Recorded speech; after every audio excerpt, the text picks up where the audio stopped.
Brasil, agora dos assuntos mais importantes que tem desde o final de semana, que são as fortes chuvas que atingem diferentes regiões do país desde sexta-feira, mas as que mais precisam da nossa atenção são as cidades do Nordeste, principalmente de Pernambuco e Paraíba. Ao menos 10 pessoas já morreram nesses casos de fortes chuvas pelo Brasil todo. Algumas pessoas seguem desaparecidas. Esses casos foram registrados principalmente lá em Pernambuco, mas também tem essas ocorrências na Paraíba e também no Rio Grande do Sul, que recorrentemente, nos últimos anos, vem sofrendo com esses fortes temporais. É a Giovana Estrela que traz pra gente os detalhes e a gente vai ter entrevista sobre isso tudo em instantes. Vamos ler juntos parte dessa matéria da Giovana para a gente atualizar esses números. As fortes chuvas que atingem as diferentes regiões do país desde sexta-feira deixaram ao menos 10 mortos e 3 pessoas desaparecidas. Os casos foram registrados principalmente em Pernambuco, mas também Paraíba e Rio Grande do Sul. O estado mais afetado é Pernambuco, onde tem as 6 mortes registradas, já confirmadas, e a maioria na região metropolitana de Recife. Ao todo, 1.906 pessoas estão desabrigadas em todo o estado após os deslizamentos de terra e também os alagamentos. Na capital pernambucana, um desmoronamento atingiu uma casa no bairro de Dois Unidos, na Zona Norte. Matou uma mulher de 24 anos, o filho dela de 6 anos, a irmã do menino, um bebê de 1 ano e 6 meses. Chegou a ser socorrida, mas morreu no hospital também no sábado. O pai das crianças ficou ferido, está internado em um hospital lá da região. Outro deslizamento foi registrado em Olinda, também na região metropolitana. Uma jovem de 20 anos e o filho dela, um bebê de 6 meses, morreram após serem soterrados no bairro do Passarinho. E já em São Lourenço da Mata, um homem de 34 anos foi encontrado morto após desaparecer durante as chuvas. Ele teria se afogado. Esses são os dados que a gente tinha até agora, mas nada melhor do que a gente atualizar esses dados de agora, né? As últimas informações que a gente tem da região, vindo agora nessa entrevista que a gente vai fazer com a Defesa Civil, que é quem tem todas as informações. É o Márcio Amorim, gerente de gestão de riscos e desastres, que já está aqui com a gente, da Defesa Civil de Pernambuco. Márcio, muito bom dia. Obrigada por separar uns minutinhos aí do seu dia, que vai ser de muito trabalho, para atualizar esses dados. O que a gente tem agora de número de mortos, de desaparecidos e de pessoas que também estão desabrigadas? Bom dia a todos. Atualizando os números, hoje mantivemos graças a Deus, né? Infelizmente, são 6 óbitos, que foi falado, tem os 3 de Recife, 2 em Olinda e São Lourenço. O número de desalojados, ele subiu consideravelmente, uma vez que as defesas civis municipais conseguiram adentrar em algumas áreas de difícil acesso. Esse número hoje subiu para 7.827. A questão dos desabrigados manteve 1.628, ou melhor, atualizando 1.906, esse número. A tendência, né, durante o transcorrer do dia, como ontem, é que esse número de desalojados, eles tornem a baixar, né, uma vez que as famílias podem retornar às suas residências. No momento, no estado, o tempo é estável, não teve chuva, mas o índice acumulado de ontem para hoje, nas últimas 24 horas, foi de 11 milímetros. Então, assim, a gente traz uma segurança maior para a comunidade, né, de forma a retornar às suas residências. As previsões, Márcio, são dessas chuvas continuarem? Você disse que hoje essa preocupação não existe, mas nos próximos dias? Então, a PAC, ela vem avaliando, né?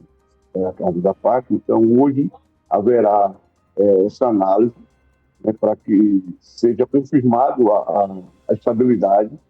Existem alguns parâmetros que indicam possibilidade de chuva para amanhã, mas aí a PAC é que vai descartar ou realmente confirmar. Mas no momento que eu falei, está estável o nosso tempo. O estado inteiro está em situação de emergência, Márcio? Isso, foi decretado, né, o governo do estado decretou situação de emergência. Atualmente são 27 municípios que foram bruscamente atingidos, mas a atenção é para todo o estado. Quais são as principais cidades que estão vivendo essas imagens que a gente está vendo agora de alagamentos, o nível da água bastante alto e o solo bastante encharcado também, já que choveu todos esses últimos dias, mas que hoje a situação pode melhorar um pouquinho. Quais são as principais cidades, Márcio, que estão sofrendo isso tudo? A cidade de Timbaúba, né, que fica na Mata Norte do nosso estado, ela traz aí uma preocupação. Ela tem aí hoje um número considerável de desalojados, de 2.500 desalojados. Isso se deu por conta do transbordamento do rio Capibaribe-Mirim. O município de Goiânia também é uma das nossas preocupações. Ainda temos áreas lá que não conseguimos acessar, área de zona rural, também por conta de inundações do rio. A Recife, Camaragibe, né, são áreas de morro, e como bem falou, a saturação, né, o solo está encharcado, e aí traz uma preocupação em relação à queda de barreiras. Então, o município de Recife, Camaragibe, tiveram maior resíduo de deslizamento. A gente vem fazendo monitoramento junto com a Defesa Civil Municipal. Mesmo com o cessar da chuva, ontem ainda recebemos 10 alertas do CEMADEM, justamente para a questão de queda de barreira. Mas só tivemos um resíduo de apenas, graças a Deus, 3 deslizamentos, sem vítimas, sem danos materiais no município de Jaboatão. Márcio, onde que as pessoas podem encontrar mais ajuda? Então, gente que está desalojada, qual é a cidade que tem esse trabalho de ajuda? Os números que as pessoas podem ligar? A gente falou de Rio Grande do Sul, que também está sofrendo com os temporais de novo, mas há 2 anos, quando aconteceu aquela tragédia gigantesca no Rio Grande do Sul por causa de alagamento, a gente viu que um problema muito grande também foi de Porto Alegre ter sofrido, principalmente, esse caos todo. E a gente vê que no caso de Pernambuco, a gente também tem a capital sofrendo. Geralmente, nas capitais, tem mais estrutura, tem mais condições de ajudar as pessoas, mas quando a própria capital sofre isso, tem uma desestabilização ainda maior. Então, visto que Recife é desses piores cenários, onde que as pessoas podem encontrar essa ajuda da Defesa Civil, dos bombeiros e de ginásios que podem recolher essas pessoas e ajudá-las, principalmente os desabrigados? Como eu falei, o município de Goiânia e Timbaúba, né, que sofreu o maior impacto em relação à inundação, ele tem o lançamento de equipes do Corpo de Bombeiros e também de outros municípios, né, que aciona o Corpo de Bombeiros, mas as ações estão otimizadas mais para esses 2 municípios por um número maior de desalojados e áreas isoladas. Quanto ao atendimento, está sendo feito, o governo do estado, através da Secretaria de Proteção e Defesa Civil, ele vem atendendo a todos os municípios que foram afetados, 27 municípios, né? Então, assim, estão sendo distribuídos materiais de ajuda humanitária, colchões, lençóis, kit de higiene, kit de limpeza, doações estão sendo direcionadas para esses municípios, sendo arrecadados também com apoio do Corpo de Bombeiros e da Polícia Militar, e após recolhido, eles são distribuídos de forma equilibrada, e aí a gente vê o quantitativo de desalojados, de pessoas desalojadas, de famílias desabrigadas, para que a gente possa atender de forma igualitária, vamos dizer assim. Mas estamos mantendo para os 27 municípios de atendimento de ajuda humanitária. É muita coisa, né, Márcio? Tem algum precedente na história de Pernambuco? Isso é uma situação recorrente ou realmente o que a gente está vendo é uma situação diferente da que já foi registrada? Então, na verdade, nesse período, né, é o período que a gente tem toda uma preparação junto aos municípios, junto à comunidade também, de forma orientar, e estamos na nossa quadra chuvosa. Então, é esperado né? Claro, esse. E aí, qual o grande problema? É o acumulado em apenas um dia, né? Nós tivemos no município de Goiânia, onde ele registrou em 48 horas 280 milímetros. Então, é um acumulado considerável que vai trazer danos. E aí a gente tem a questão da estabilidade do rio. Então, uma vez que a gente tem um acumulado grande, a gente tem as áreas ribeirinhas, né? As ocupações irregulares, e vem acontecer dessa forma. Mas de uma forma preventiva, essas famílias já foram retiradas, antes mesmo de haver a inundação por parte do rio, salvaguardando a vida ali.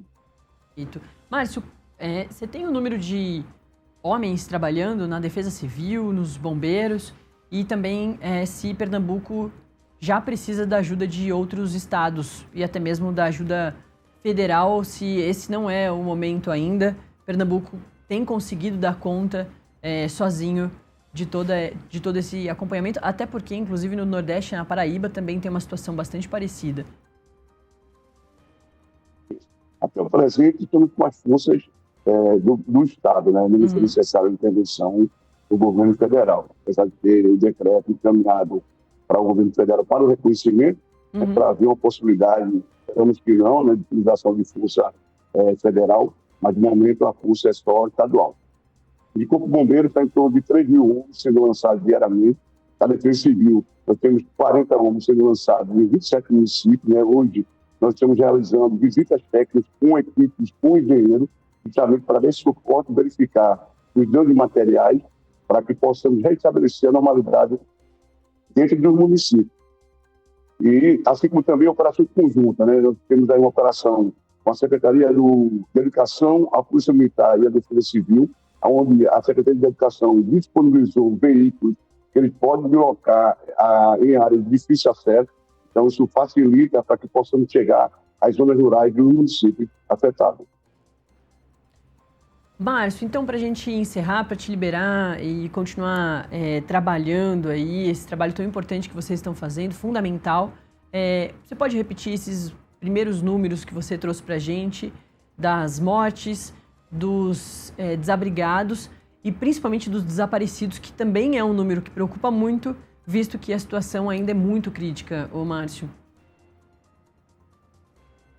Forçando aí, nós registramos, infelizmente até agora, 6 óbitos, né? O número de desabrigados está em 1.906, aonde o número de desalojados nós temos 7.827 pessoas desalojadas. Enquanto desaparecidos, assim, esse registro, ele vem sendo feito acompanhamento pelo Corpo de Bombeiros, nós não temos registro de desaparecidos até o presente. Perfeito. Esse é um número muito importante, mas assim, o número de desalojados é gigantesco, Márcio. Às vezes o som não está falhando um pouquinho. Você repete para a gente, por favor? Não, desculpa, não entendi, perdão. O número de desalojados, qual que é? Perfeito, 7.827. Assim, esse número hoje, ele, como eu falei ontem, durante o dia, ele foi atualizado. As defesas civis foram aos locais e verificaram que as famílias, né, no momento do dia 1º, não conseguiram acessar essas áreas. E ontem, esse número sendo atualizado, ele subiu. Mas ele tende a baixar no transcorrer do dia de hoje e amanhã, uma vez que essas famílias já retornam para a sua residência, né? Vão fazer a limpeza, a higienização e retornam para a sua residência. Eu espero que amanhã tenhamos um número menor de desalojados. Perfeito. Márcio Amorim, gerente de gestão de riscos e desastres da Defesa Civil de Pernambuco, esteve com a gente atualizando esses dados muito preocupantes, mas que, assim como o Márcio falou, hoje é esperado o tempo estável e a situação pode começar a melhorar. Márcio, a gente volta a conversar em breve. Muito obrigada, viu? Um bom trabalho. À disposição. Valeu. Bom, vamos